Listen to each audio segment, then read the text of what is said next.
everybody.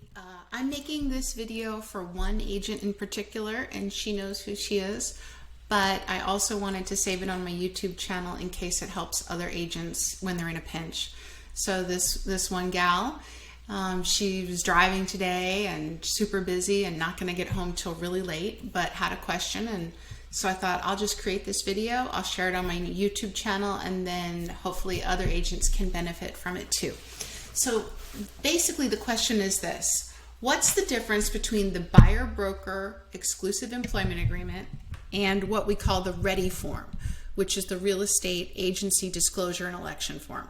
So they're two AAR forms, and the reason that I'm sharing them from AAR, so I'm actually going out to the Arizona AAR website and sharing them from here, is because all of these documents are actually copyrighted by the Arizona Association of Realtors, and to use them you must be a realtor. So since I'm sharing this publicly, I wanted to make sure I'm using the copies of these documents that say sample on them, because you have to be a realtor or be working with a realtor to have access to these forms. So having said that disclaimer, let's jump right into the READE Form.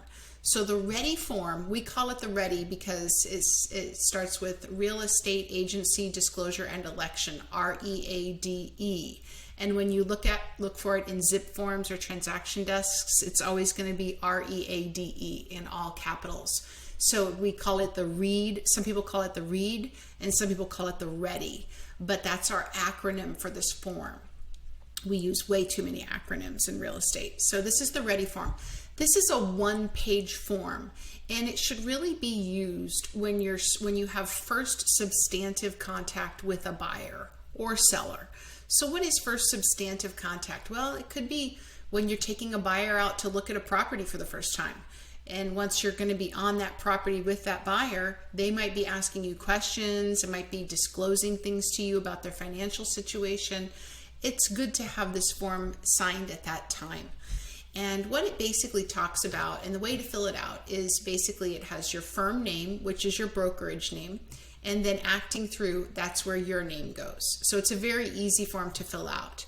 And then I'm going to skip down to the bottom here. Basically, you select, if it's the buyer, you would select that you're going to represent the buyer as their broker. And then the middle part is where you're telling a buyer that basically you're representing the seller. So typically on a buyer READE form, you're not checking the middle box, but you're typically also checking the third box, which is show buyers properties listed with broker's firm. And with the understanding that if they look at a listing with your same firm and they write an offer on it, whether you're the listing agent or not, we're going to be dual agents. The brokerage is going to be a dual agent. So it talks about limited representation, or what we call dual agency.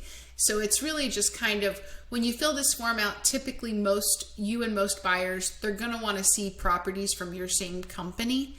And so you're going to check the box on line 34 and the box on line 36. Okay. Then you would also check the box on line 45 saying that the buyer acknowledges that this is a disclosure of duties, but it does not create a binding employment agreement. It's not a binding, like they have to work with you, like the buyer broker, okay, which we'll get into in a second. So this is not a binding. This is just a one-pager. You are going to want to have this with every buyer you work with at the first substantive contact, and then you're going to be sending this with the purchase contract anytime you write an offer.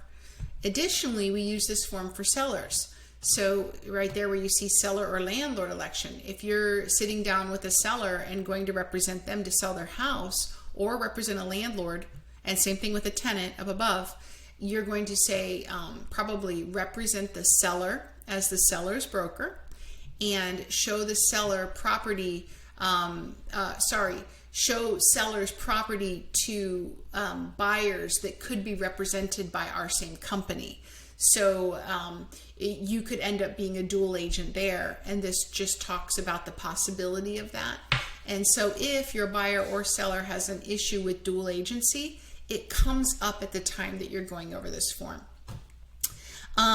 So what does the form cover? Well, it basically just says that before we enter into a discussion, they should understand how agency works. So before they start telling you things, confidential things, or before you start looking at houses together, you want to basically go over what is agency. So it talks about what is a buyer broker. It talks about what is a seller broker. And then it talks about both. If you're, you have limited or dual representation, what that means. And I could go into a whole discourse on, important things about dual agency, but that's for a different video. Then also it says here down in this section, lines 23 through 29, regardless of who you represent, it says that you're going to, exercise reasonable skill and care. You're going to be truthful and honest, and you're going to disclose all known material facts that would adversely affect the consideration to be paid by any party.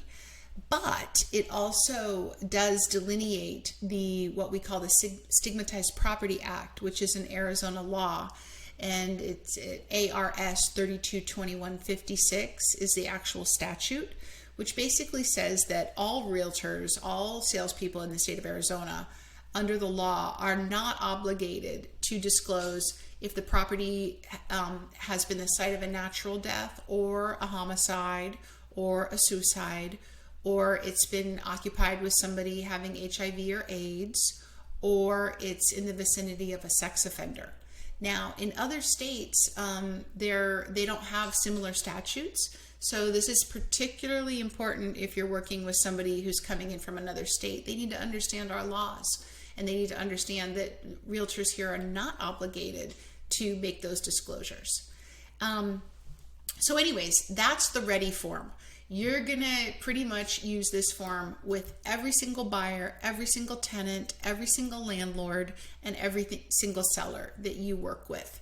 And you're going to want to get it done at the first substantive contact, and you're going to turn it in with all of your offers, with all of your listing agreements, with all of your leases, everything. So it's one of the main documents you need to use all the time. So that's the READE form. Now I just really quickly want to talk about the difference between the READE form and the buyer broker. So the buyer broker is this document here, and it's more of an employment agreement. And it's an agreement between you and the buyer that they are going to utilize you to buy property, maybe residential, maybe land, maybe commercial. It's going to put a compensation in there, and it's going to also give a time period for which they're bound to working with you. And you can also put additional terms in here. And so this is a whole separate agreement. This is a buyer-broker agreement. This is different than the READE form. This is the form that is a required document here at Coldwell Banker at our brokerage. The other one is not a required document here. So that's the difference between the two, and this is the one that you need to pull up and use all the time, the READE, or the Real Estate Agency Disclosure and Election. All right, well, thank you for watching. I hope you like this video.